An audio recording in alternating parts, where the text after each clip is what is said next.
Hello, boys and girls. Last time we read, it turns out that Wharton and Morton were able to escape and get out away from the weasels. Let me go back a little bit from the page before. The next thing Wharton and Morton knew, the weasels were gone, and they were left standing alone. They looked at each other, then without a word, picked up the tub and started for the stream as fast as they could go. They had just reached the grassy bank when Morton groaned. "Oh no, they've changed their minds already." Wharton looked back and saw two weasels racing after them. Quickly, the two toads put the tub into the water. Morton jumped aboard and Wharton prepared to shove off. Here's the picture. "Wait," commanded Fred. "We're going with you," Floyd shouted. "You are?" asked Wharton anxiously. "We're going to walk along the bank of the stream till you reach the safety of the thick woods," said Fred. "You know, where the hawk won't see you." "Why, that's very nice of you," said Morton, looking surprised. "It wasn't our idea," said Floyd, as he rubbed a little bump on the back of his head.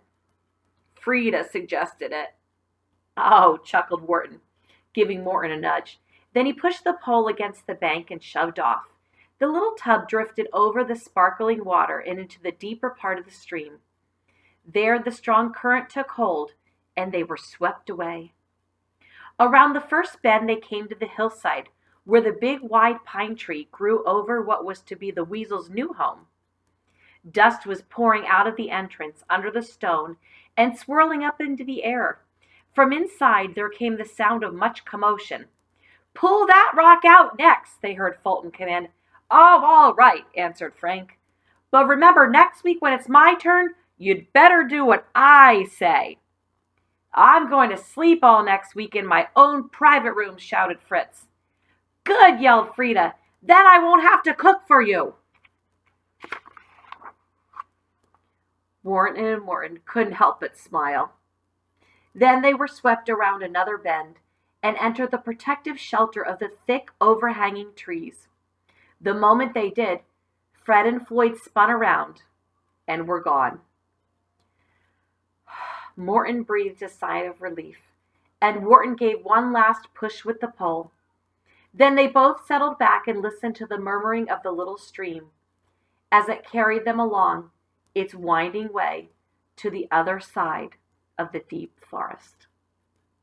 And that's the end of our book.